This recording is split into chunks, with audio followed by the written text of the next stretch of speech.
मुंबई शहर के नजदीक रामपुर नाम का एक छोटा सा आधुनिक गांव था। उस गांव में अभिमन्यु नाम का एक व्यक्ति अपनी पत्नी निधि के साथ एक छोटा सा रेस्टोरेंट चलाता था। बाहर से आने जाने वाले सभी व्यक्ति ज्यादातर अभिमन्यु के रेस्टोरेंट में ही भोजन करना पसंद करते थे। अभिमन्यु की पत्नी ग्राहकों के लिए भोजन अपने हाथों से तैयार करती थी।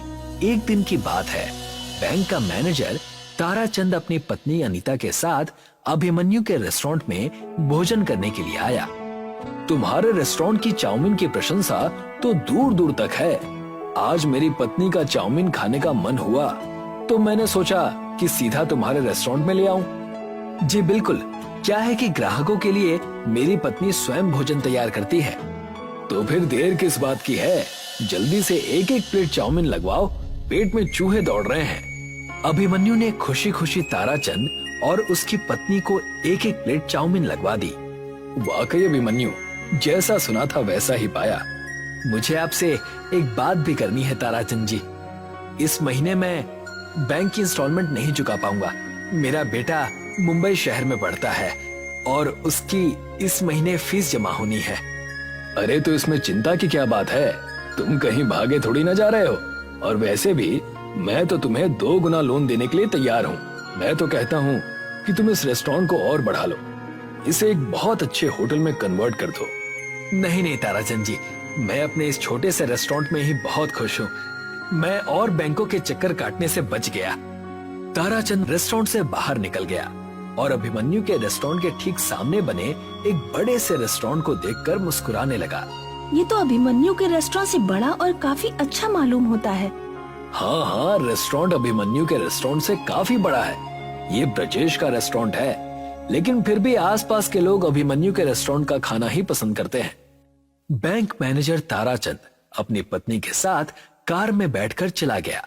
उसकी बातें दूसरे रेस्टोरेंट का मालिक ब्रजेश अपने नौकर सत्यम के साथ पीछे से चुपके से सुन रहा था। सुना मालिक, एक तो इस बैंक मैनेजर ने आपके लोन की फाइल रिजेक्ट कर दी, ऊपर से ये अभिमन्यु के रेस्टोरेंट के भोजन की तारीफ और कर रहा है, वो भी अपनी पत्नी के सामने, और हमारे रेस्टोरेंट की बुराई कर रहा है। अगर ऐसा ही रहा ना तो वो दिन दूर नहीं कि हमारे रेस्टोरेंट में बड़े बड़े और मोटे ताले लगते हुए नजर आएंगे।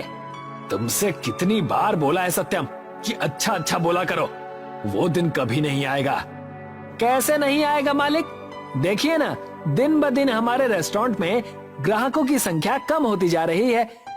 ये बात तो तुम्हारी बिल्कुल सही है सत्यम, कि अभिमन्यु के रेस्टोरेंट की वजह से मुझे बहुत नुकसान उठाना पड़ रहा है। अभिमन्यु के रेस्टोरेंट में सारा भोजन उसकी पत्नी निधि तैयार करती है। आप भी अपने रेस्टोरेंट का भोजन अपनी पत्नी से तैयार क्यों नहीं करवाते? ये कैसी बातें कर रहे हो तुम? मेरी पत्नी को तो भोजन बनाना ही नहीं आता।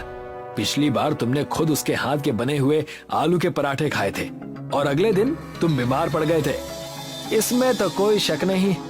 चिंता मत करो सत्यम, मेरे दिमाग में एक योजना है। मुझे पता लगा है कि बैंक मैनेजर ताराचंद का ट्रांसफर कुछ ही दिनों में हो जाएगा और नया बैंक मैनेजर मेरा बहुत दूर का रिश्तेदार है। अभिमन्यु के रेस्टोरेंट में सारे पैसे बैंक के लगे हुए हैं और उसकी जमीन बैंक के पास गिरवी रखी हुई है। मैं अपनी खोपड़ी से ऐसा चक्कर चलाऊंगा कि अभिमन्यु सड़क पर आ जाएगा। अपने रेस्टोरेंट के अंदर जाकर बैठ गए। तभी वहां पर एक अजीब सा दिखने वाला व्यक्ति, जिसने बहुत गंदा कोट पहन रखा था, रेस्टोरेंट में आकर बैठ गया। मुझे बहुत जोरों की भूख लगी है, जल्दी से बर्गर, पिज्जा और एक ब्लैक कॉफी लेकर आओ। सत्यम उस व्यक्ति को देखकर बुरा सा मुंह बनाते हुए बोला, तुमने कितने गंदे कपड़े पहन रखे हैं। जिस कुर्सी पर तुम बैठे हो, जानते भी हो वो कुर्सी कितनी महंगी है। तुम्हारी वजह से ये कुर्सी भी गंदी हो गई। किस तरह के व्यक्ति हो तुम? तुम्हारे मालिक ने तुम्हें ग्राहकों का सम्मान करना नहीं सिखाया? तुम्हें पता नहीं ग्राहकों से किस तरह से बात की जाती है? हाँ, मुझे सिखाया है, मुझे सब पता है ग्राहकों से कैसे बात की जाती है। ग्राहक भी तुम्हारे जैसे गंदे कपड़े पहनकर इतने आलीशान और अच्छे रेस्टोरेंट में नहीं आते। बस बहुत हो गया, अब तुम मेरा अपमान कर रहे हो। देखो, तुम मुझे नहीं जानते मैं कौन हूँ, और हाँ, किसी भी व्यक्ति के कपड़ों से उसके व्यक्तित्व का अंदाजा नहीं लगाया जा सकता। कभी कभी आंखों के सामने नजर आने वाला सच भी सच नहीं होता। लगता है कोई पुरानी घिसी पिटी हिंदी पिक्चर देखकर आए हो तुम। तभी वहां पर ब्रिजेश आ गया। क्या हुआ सत्यम, क्या बहसबाजी हो रही है? देखिए ना मालिक, इस व्यक्ति ने कितने गंदे कपड़े पहन रखे हैं। इसके कोट की हालत देखिए, ऐसा लगता है जैसे कि सालों से कोट की धुलाई ही नहीं हुई है। ऊपर से ये व्यक्ति आपके ऊपर आरोप लगा रहा है। मेरे ऊपर आरोप लगा रहा है? मैं कुछ समझा नहीं। बोल रहा है कि तुम्हारे मालिक ने तुम्हें ग्राहकों से बात करने की तमीज नहीं सिखाई। हाँ तो क्या गलत बोल रहा हूँ मैं? तुम्हारा नौकर मेरा ऑर्डर लेने की बजाय मेरे कपड़ों को देख रहा है। इस रेस्टोरेंट में तुम्हारे जैसे गंदे दिखने वाले व्यक्ति नहीं आते। मेरे नौकर ने बिल्कुल सही कहा। मुझे भी शक है कि तुम्हारी जेब में पैसे होंगे या नहीं। तुम्हारी जगह यहाँ नहीं है, वो सामने वाले उस रेस्टोरेंट में है। जाओ, जाकर वहीं बैठो। ब्रिजेश की बात सुनकर वो व्यक्ति क्रोधित होकर उठकर खड़ा हो गया और सीधा अभिमन्यु के रेस्टोरेंट में जाकर बैठ गया। जी, क्या लेंगे आप? मुझे एक चीज बर्गर और बढ़िया सी ब्लैक कॉफी। जी, अभी लगवाता हूँ। अभिमन्यु ने तुरंत उस व्यक्ति का ऑर्डर लगवा दिया। वो व्यक्ति बर्गर और ब्लैक कॉफी पीकर बहुत खुश होकर बोला, वाकई मैंने तुम्हारे रेस्टोरेंट की प्रशंसा सुनी थी।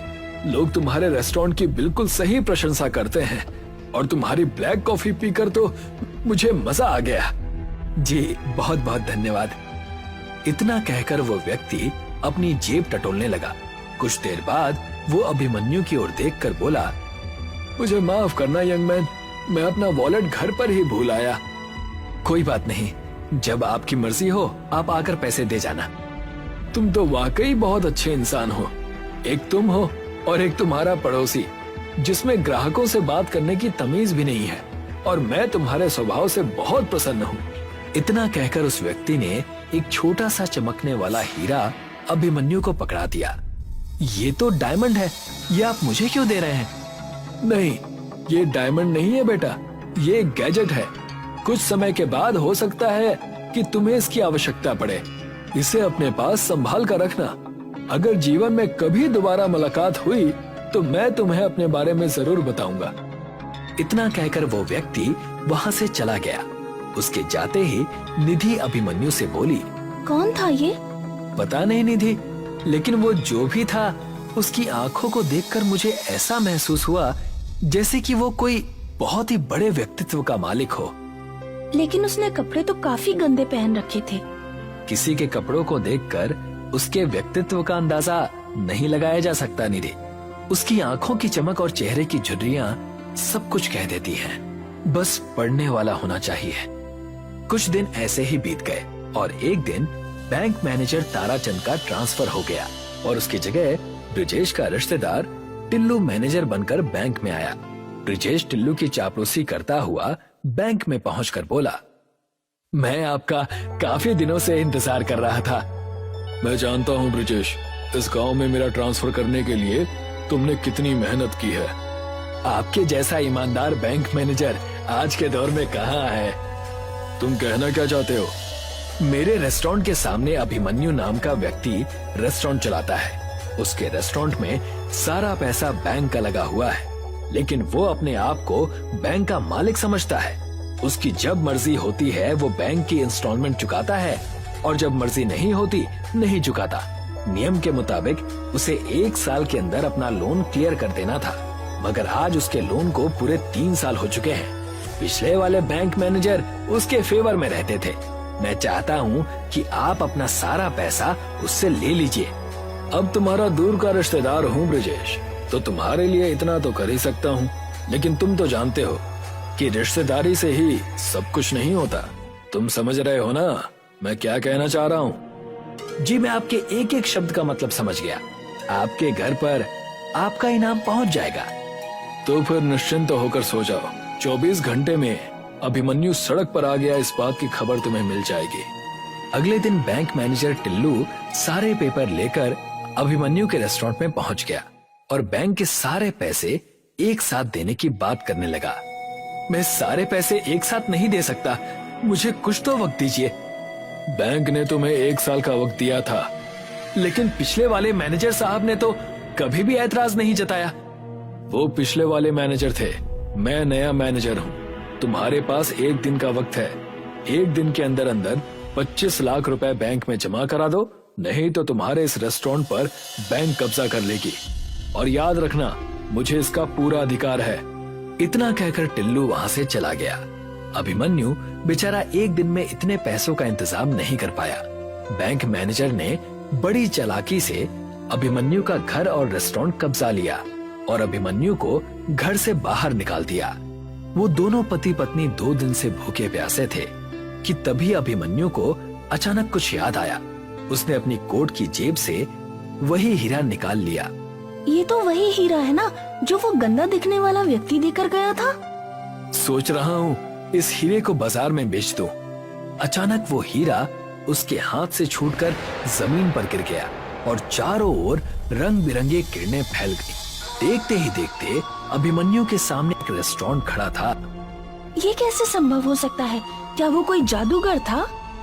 नहीं निधि, मुझे याद आ गया। उस व्यक्ति ने कहा था कि ये कोई हीरा नहीं बल्कि गैजेट है। ये तो एक अंदर से बहुत आलीशान रेस्टोरेंट लगता है। चलो अंदर चलकर देखते हैं। निधि और अभिमन्यु उस रेस्टोरेंट के अंदर घुस गए। उन्होंने देखा कि उस रेस्टोरेंट के अंदर वेटर के रूप में रोबोट काम कर रहे थे। मिस्टर, आपका स्वागत है रेस्टोरेंट के नए मालिक और आपका भी मिस। अभिमन्यु खुशी से चीखते हुए बोला, ये तो कमाल हो गया निधि। बोलिए मालिक, इस रेस्टोरेंट को कहां पर लेकर चलना है? क्या मतलब? इस रेस्टोरेंट को आप अपनी मर्जी से जहां चाहे ले जा सकते हैं। ये आपका हर आदेश मानेगा। मैं समझ गया, ये एक नई तकनीक से बना हुआ रेस्टोरेंट है।